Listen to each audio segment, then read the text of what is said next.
दोस्तों, एक बार की बात है। महात्मा बुद्ध एक गांव से होकर गुजर रहे थे। उस गांव में एक तालाब था। महात्मा बुद्ध और उनके सभी शिष्य तालाब के पास आकर रुक गए। तभी वहां पर एक लड़का अपनी मां के साथ पानी भरने आया। उस लड़के की नजर महात्मा बुद्ध पर पड़ी। वो महात्मा बुद्ध को पहले से ही जानता था। वह जानता था कि महात्मा बुद्ध बहुत ज्ञानी है और वो सभी के प्रश्नों का उत्तर देते। वह तुरंत ही महात्मा बुद्ध के पास पहुंचा। उसने महात्मा बुद्ध को प्रणाम किया और कहा, हे बुद्ध, मैं अपने जीवन में कुछ बहुत बड़ा करना चाहता हूं, लेकिन जब भी मैं कुछ करना चाहता हूं तो वो मुझसे संपूर्ण तरह से नहीं हो पाता। मुझे तो कुछ समझ ही नहीं आता कि आखिर में क्या गलती कर रहा हूं। इसलिए मैं आज आपसे यही प्रश्न पूछने आया कि लक्ष्य को पाने के लिए ऐसी कौन सी कठिनाइयां हैं जो हमें पार करनी होगी। महात्मा बुद्ध उस लड़के को देखकर मुस्कुराने लगे और उस लड़के से कहते हैं, जब तक तुम अपने लक्ष्य की ओर कदम नहीं बढ़ाओगे तब तक सफलता से जुड़ा हुआ हर एक प्रश्न, हर एक उत्तर अधूरा है। महात्मा बुद्ध इतना कहकर अपने सभी शिष्यों के साथ वहां से आगे की ओर चल पड़े। वो लड़का भी अपनी मां के साथ वापस अपने घर लौट आया। अगले दिन जब वो लड़का अपनी मां के साथ वापस उस तालाब पर पानी भरने आया तो उसने देखा कि तालाब में जो कमल की केवल कलियां थी, आज वो पूरी तरह से खिल चुकी है और पूरे के पूरे तालाब में केवल कमल के फूल ही नजर आ रहे। उस लड़के की मां को अपनी आंखों पर यकीन नहीं हो रहा था। उस पर उसकी मां कहती है, बेमौसम इतने सारे फूल एक साथ खिलना, ऐसी घटना तो मैंने आज तक नहीं सुनी। ऐसा अवश्य ही महात्मा बुद्ध के यहां पर आने के कारण हुआ है, अर्थात ये उनका ही प्रभाव है। ये सुन वो लड़का सोच में पड़ गया। उसने तुरंत ही तालाब से एक कमल का फूल तोड़ा और मन ही मन ये सोचने लगा, यदि यह महात्मा बुद्ध के प्रभाव के कारण हुआ है तो मुझे अवश्य ही महात्मा बुद्ध से मिलना चाहिए। शायद हो सकता है कि वो मुझे कुछ प्रेरणा देना चाहते हैं। ऐसा सोचते सोचते उस लड़के ने यह भी मन बना लिया कि वह महात्मा बुद्ध से अवश्य मिलेगा। और साथ ही उसके मन में महात्मा बुद्ध की वो आवाज गूंज रही थी कि जब तक तुम लक्ष्य की ओर कदम ही नहीं बढ़ाओगे तब तक सफलता से जुड़ा हर प्रश्न, हर उत्तर अधूरा है। तभी उस लड़के ने वह कमल का फूल एक छोटे से मटके में रख लिया और उसने मन ही मन यह मन बना लिया कि वह महात्मा बुद्ध से मिलकर रहेगा और उसके मन में जो भी प्रश्न है वह उनसे उनके उत्तर जानकर रहेगा। उस लड़के ने तुरंत ही अपनी मां से कहा, मां, मैं महात्मा बुद्ध से मिलने जा रहा हूं। वो अब तक बहुत आगे नहीं निकले होंगे। यदि मैं जल्दी जल्दी चलूंगा तो एक दिन में उन तक पहुंच ही जाऊंगा और फिर एक दो दिन में मिलकर मैं वापस घर लौट आऊंगा। उसकी मां ने उसे समझाने की कोशिश की, लेकिन वो लड़का नहीं माना। वो तुरंत सफर की ओर निकल पड़ा। वो मार्ग पर तेजी से आगे बढ़ रहा था। जल्दी जल्दी चलते हुए उसने बहुत कम समय में अपना गांव पार कर लिया, लेकिन अब इसी कारण वो थकने भी लगा था और उसकी रफ्तार भी धीमी पड़ रही थी। उस लड़के का जोश भी अब खत्म होता जा रहा था। धीरे धीरे चलते चलते वह जंगल के रास्ते आ पहुंचा और जंगल को देखकर उसके मन में एक डर उत्पन्न हुआ। उसने सोचा कि मैंने आज तक कभी जंगल पार नहीं किया है और इस जंगल में तो कई जंगली जानवर भी हैं। यदि मैं रास्ता भटक गया तो मैं महात्मा बुद्ध तक कभी नहीं पहुंच पाऊंगा, और यदि मैं किसी गलत रास्ते पर चला गया तो मुझे कम से कम 2 दिन और लगेंगे महात्मा बुद्ध तक पहुंचने के लिए, और यदि वो मुझसे बहुत आगे निकल गए तो मुझे बाकी रास्ते भी पता नहीं चल पाएंगे और फिर मैं उनसे कभी नहीं मिल पाऊंगा। वो लड़का इसी सोच विचार में पड़ा हुआ था। तभी उसने देखा कि उसी रास्ते से एक घुड़सवार आ रहा था। लड़के ने उस घुड़सवार से कहा, भाई, मुझे जंगल पार करवा दीजिए। मुझे महात्मा बुद्ध से मिलना है। मुझे ये कमल उन्हें देना है। क्या आप मुझे जंगल पार करवा सकते हैं? इस पर सवाल कहता है, बेटा देखो, मैं तुम्हें ले तो नहीं जा सकता, लेकिन मैं तुम्हारी मदद जरूर कर सकता हूं। यदि तुम चाहो तो यह कमल वाला मटका मुझे दे दो, मैं इसे महात्मा बुद्ध तक पहुंचा दूंगा। उस घुड़सवार की यह बात सुनकर वो लड़का एक बार फिर से सोच विचार में पड़ गया और सोचने लगा, यदि मैं पैदल जाऊंगा तो मुझे बहुत समय लग जाएगा और पता नहीं मैं महात्मा बुद्ध तक पहुंच भी पाऊंगा या नहीं। अगर मैं ये कमल वाला मटका घुड़सवार को दे देता हूं तो ये घुड़सवार घोड़े से बहुत जल्दी महात्मा बुद्ध तक पहुंच जाएगा और उन्हें यह कमल जरूर दे देगा। इससे मेरा काम भी आसान हो जाएगा और मेरा काम बहुत जल्द पूरा भी हो जाएगा। काफी कुछ सोच विचार करने के बाद उसने तय किया कि वो ये कमल का फूल उस घुड़सवार को दे देगा। ये सोचकर उस मटके को उस घुड़सवार को थमाने ही वाला था कि तभी उसे याद आया कि इस कमल के पीछे उसका क्या उद्देश्य है, वो किस मकसद से इस कमल को महात्मा बुद्ध के पास ले जा रहा है। तभी उस लड़के के मन में एक और विचार उत्पन्न हुआ, यदि मैं इस कमाल को लेकर महात्मा बुद्ध तक नहीं पहुंचा तो फिर मेरा जो प्रश्न है मैं उनके उत्तर कैसे जान पाऊंगा। और हो सकता है कि मुझे मेरे जीवन में बस ये एक ही मौका मिला है जिसमें मैं महात्मा बुद्ध से मिल सकता हूं और अपने सभी प्रश्नों के उत्तर पा सकता हूं। हो सकता है कि दोबारा मुझे ये अवसर ना मिले, इसलिए मैं ये मटका नहीं दूंगा। मैं इसे स्वयं ही महात्मा बुद्ध तक पहुंच जाऊंगा। काफी कुछ सोच विचार करने के बाद उसने घुड़सवार से कहा, देखिए, ये मटका तो मैं खुद ही उन तक ले जाना चाहता हूं, क्योंकि मेरा उनसे मिलना बहुत जरूरी है। मेरे मन में कई प्रश्न हैं जो मैं उनसे जानना चाहता हूं, इसीलिए यह फूल मैं ही उन्हें दूंगा। इसलिए कृपया करके मुझे जंगल से बाहर निकलने का रास्ता बता दीजिए, मैं स्वयं ही चला जाऊंगा। इस पर उस घुड़सवार ने उस लड़के को जंगल से बाहर जाने का रास्ता बता दिया और उस मार्ग पर आगे की ओर बढ़ चला। वो जल्दी जल्दी मार्ग में आगे बढ़ रहा था और देखते ही देखते शाम का वक्त भी होने आया था। तभी उस लड़के के मन में एक और विचार आया और वो ये सोचने लगा, यदि शाम के वक्त मैं इस जंगल में भटक गया तो मेरा क्या होगा? मैं महात्मा बुद्ध तक कैसे पहुंच पाऊंगा? और अगर मैं उनसे नहीं मिल पाया तो मेरी यात्रा बेकार हो जाएगी। इससे तो अच्छा होता कि मैं उस घुड़सवार को ही ये मटका दे देता, वह उसे महात्मा बुद्ध तक अवश्य पहुंचा देता। मुझे तो घर लौट जाना चाहिए था, यही मेरे लिए बेहतर होता। इस प्रकार उस लड़के के मन में तरह तरह के विचार उत्पन्न हो रहे थे। ऐसा होगा तो क्या होगा, वैसा हो जाएगा तो क्या होगा, यदि मैं भटक गया तो क्या होगा। तभी उस लड़के ने उस कमल की ओर देखा। उस कमल से ही उसे महात्मा बुद्ध की याद आई। महात्मा बुद्ध के चेहरे पर वो असीम शांति थी, उसे महात्मा बुद्ध की वो मुस्कान याद आई। तभी उसके मन में एक और विचार उत्पन्न हुआ, जिनके आने से हमारे तालाब में इस प्रकार अनेक को फूल खिल गए, जिसके साथ होने से हमारे मन को प्रेरणा मिलती है, जिनके चेहरे पर वो असीम शांति है, जिनसे मिलकर मेरा मन शांत हो जाता है। यदि मैं उनसे मिल पाऊं तो मुझे कितना कुछ सीखने को मिलेगा। ऐसा सोचते ही उसके मन में एक बार फिर से महात्मा बुद्ध से मिलने की प्रेरणा जाग उठी और वो निश्चिंत होकर अपने मार्ग में आगे की ओर बढ़ता चला जा रहा था। काफी दूर आगे चलने के बाद जंगल खत्म होने लगा। तब उसने महसूस किया कि जब जब वो अपनी इस यात्रा का उद्देश्य याद करता है, जब ये याद करता है कि वो महात्मा बुद्ध से क्यों मिलना चाहता है, तब तक उसके राह की मुश्किलें कम होने लगती हैं। और यही वास्तविकता है, यही हम सभी के साथ होता है, फिर चाहे वो कोई छात्र हो या फिर व्यापारी। जब जब इंसान खुद पर शक करता है, खुद पर संदेह करता है, तब तक वह रुकावटें बड़ा रूप ले लेती है। और जब हम अपने लक्ष्य को याद रखते हैं, अर्थात अपना उद्देश्य याद रखते हैं, तब तक वो रुकावटें हमारे सामने छोटी पड़ जाती है और हम उसे आसानी से पार करके अपने लक्ष्य की ओर आगे बढ़ चलते। इस पर उस लड़के ने यह महसूस किया कि उसे अपना लक्ष्य याद रखना है, उसे अपना उद्देश्य याद रखना है और छोटे छोटे कदमों से आगे की ओर बढ़ते जाना है।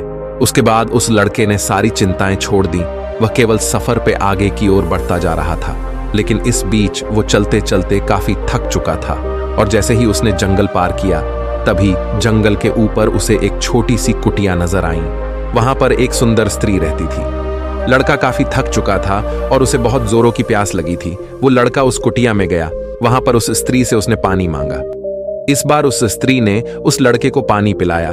तभी वह स्त्री उस लड़के से कहती है, आखिर तुम महात्मा बुद्ध से क्यों मिलना चाहते हो? इस पर वह लड़का कहता है, मेरे मन में कुछ प्रश्न हैं और मैं उन प्रश्नों का उत्तर जानना चाहता हूं और मेरे पास केवल ये एक ही अवसर है, इसलिए मुझे उनसे मिलना ही है। वह लड़का उसी तरह से अपनी बातें कर ही रहा था। उधर दूसरी तरफ उस स्त्री के मन में उस लड़के के प्रति प्रेम जाग रहा था कि उस लड़के को पसंद करने लगी थी। वो लड़की उस लड़के को रोकना चाहती थी। वो उससे कहती है, आज की रात तुम यहीं रुक जाओ, वैसे भी शाम होने को है और बहुत जल्द रात भी हो जाएगी। ऐसे में तुम कहाँ जाओगे? इससे अच्छा है आज तुम यहीं पर रुक जाओ। आज हमारे बगल में ही शादी है, वहां पर नाच गाना होगा, खाना पीना होगा, बहुत मजा आएगा। इसीलिए आज रात तुम यहीं पर रुक जाओ।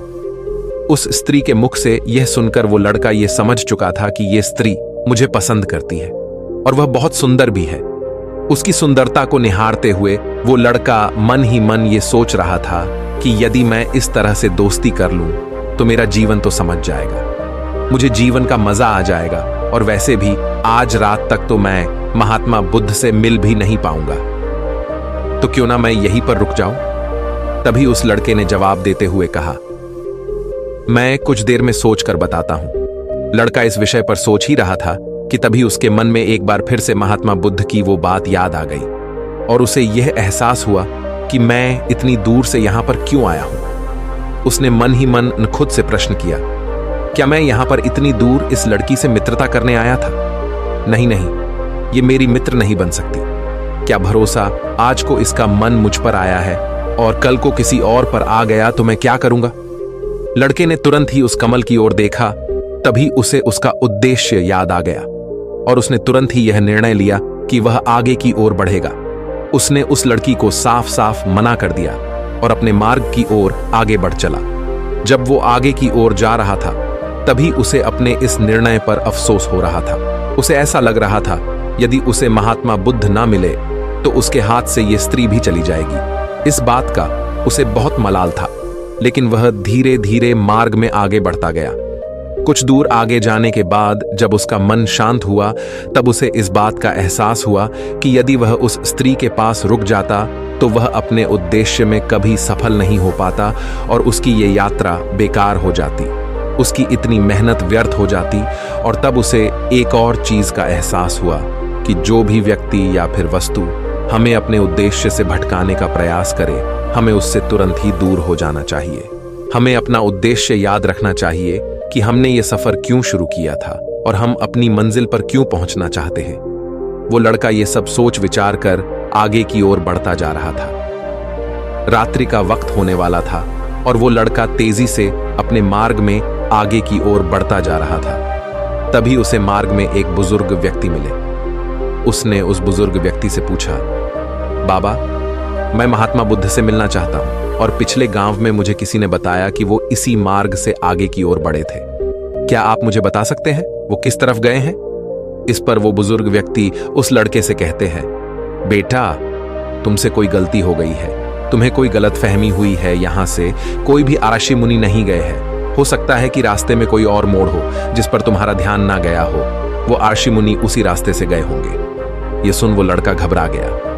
अभी कुछ ही घंटों पहले तो मैंने उस बस्ती को पार किया था। यदि मैं वापस गया तो मैं बहुत पीछे हो जाऊंगा और अब तो अंधेरा भी होने को है। मेरे पास ना तो कोई रहने का कोई साधन है और ना ही खाने पीने का। मेरी तो पूरी यात्रा बेकार हो गई। मुझे तो लग रहा था कि मैं महात्मा बुद्ध से अवश्य मिल लूंगा, लेकिन अब लगता है कि यह मुमकिन नहीं है। मैं उनसे नहीं मिल पाऊंगा। इस प्रकार के कई विचार और उस लड़के के मन में उमड़ने लगे। वो लड़का खुद पर संदेह करने लगा। जैसे ही उसके मन में इस प्रकार के विचार उत्पन्न हुए, मानो उसके पैरों में किसी ने बेड़ियां डाल दी हो। वह बार बार केवल एक ही बात सोच रहा था कि आखिर वो मुझे क्यों नहीं दिखाई दिया। मैं बार बार एक ही गलती क्यों करता हूं? मुझसे इतनी बड़ी गलती कैसे हो गई? ये सोचकर वो लड़का सर पकड़कर वहीं पर बैठ गया। कुछ देर तक तो उसे कुछ भी समझ नहीं आ रहा था। तभी उसे उसकी माँ की बात याद आई।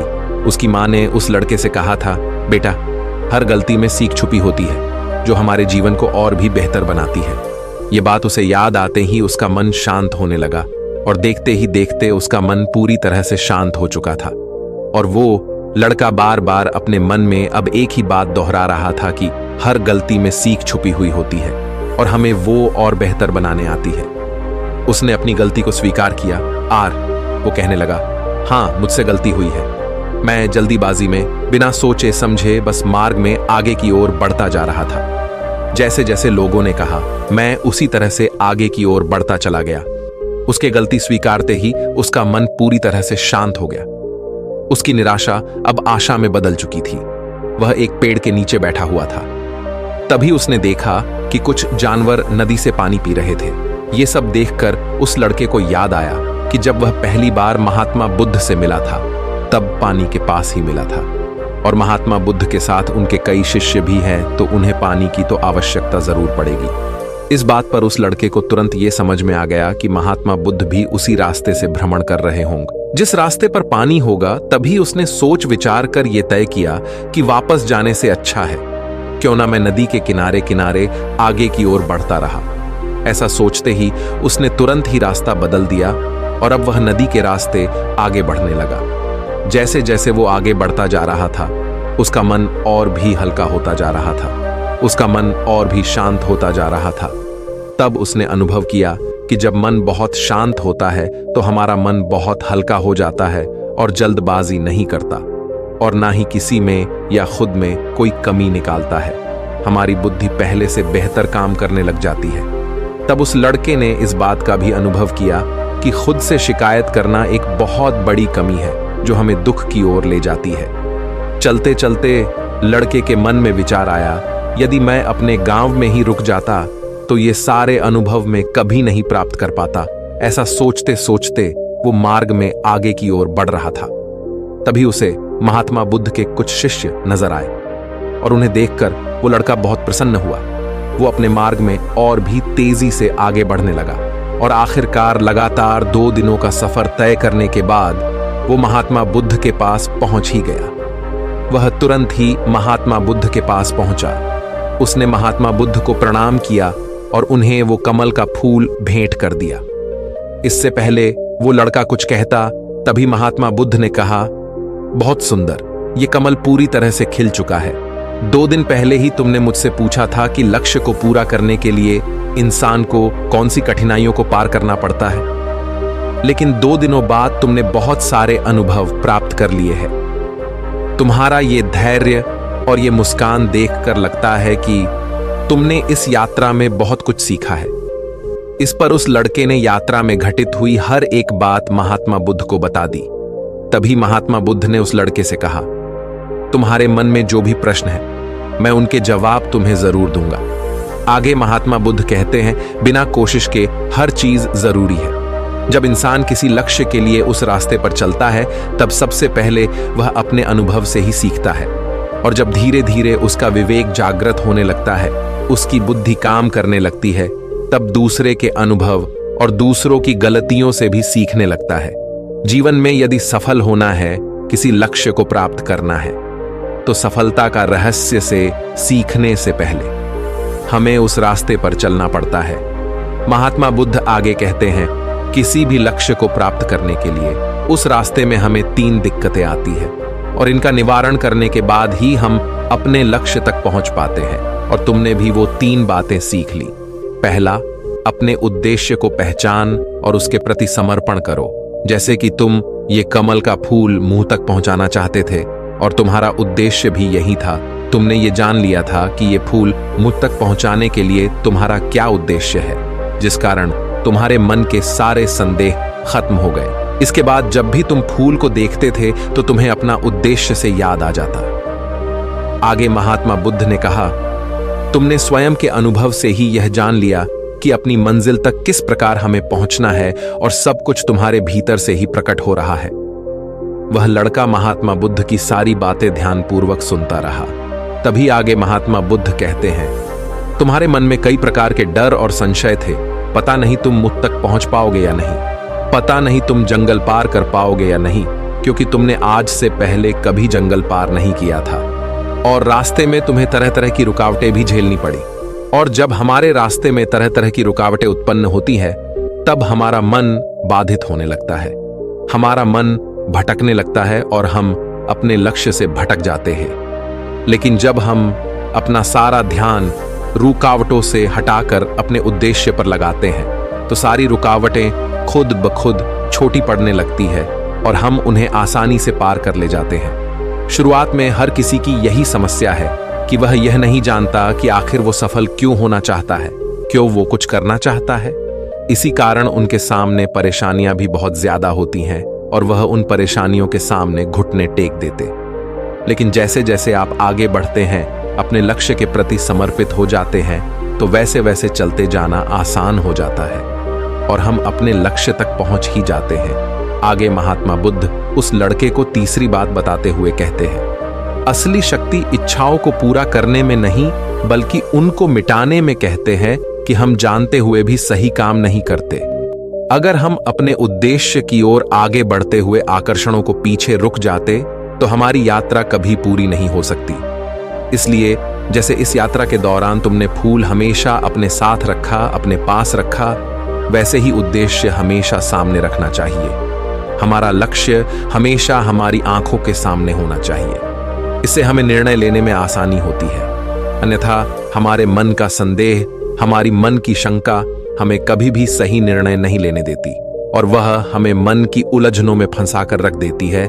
इसलिए संदेह के प्रति सचेत रहे। आगे महात्मा बुद्ध उस लड़के से कहते, बेटा, खुद पर शक करने की आदत से ज्यादा खतरनाक और कुछ भी नहीं है, क्योंकि जितना नुकसान आपके नकारात्मक विचार आपका कर सकते हैं उतना और कोई नहीं कर सकता। यदि आप खुद पर संदेह करते हैं तो आप अपने प्रयास में विफल ही हो जाओगे, क्योंकि आप अपने प्रयास पूरी ढंग से कर ही नहीं पाओगे।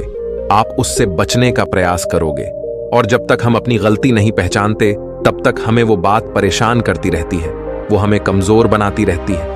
हमारे मन में केवल एक ही विचार चलते रहते हैं कि आखिर हमसे ये गलती क्यों हुई, मैं इतना नादान, इतना कमजोर कैसे हो सकता हूं, और अगर मैं आज इतना कमजोर हूं, मैं आज उस काबिल नहीं हूं, तो मैं आगे चलकर क्या कर पाऊंगा। तो इसलिए अपने आप को यह याद दिलाओ कि हर गलती में सीख छुपी हुई है और उससे सीखकर ही हमें अनुभव मिलता है और उस अनुभव से ही हम अपने लक्ष्य तक पहुंच पाते हैं। सबसे पहले अपने मन को शांत करो, बुद्धि और विवेक का प्रयोग करो और उद्देश्य की तरफ आगे बढ़ते चलो। सिर्फ इसी तरह से आप किसी भी चुनौती का सामना कर सकते हैं और बड़े से बड़े लक्ष्य को भी आसानी से हासिल कर सकते हैं। इतना कहकर महात्मा बुद्ध शांत हो गए और उस लड़के को भी महात्मा बुद्ध की सारी बातें अच्छी तरह समझ में आ चुकी थी। उसे महात्मा बुद्ध को प्रणाम किया और पूरी रात वह उन्हीं के साथ रहा। अगली सुबह वह अपने घर की ओर लौट आए। दोस्तों, आपने आज के इस वीडियो से क्या सीखा वो मुझे आपको कमेंट में जरूर बताएगा। इसी के साथ मुझे उम्मीद है कि आपको आज की वीडियो जरूर पसंद आएगी। तो लाइक और शेयर करने के साथ चैनल को सब्सक्राइब और घंटी बटन को जरूर दबा दीजिएगा। तो चलिए फिर मिलते हैं ऐसे ही एक और वीडियो में। तब तक के लिए अपना ख्याल रखिए। धन्यवाद।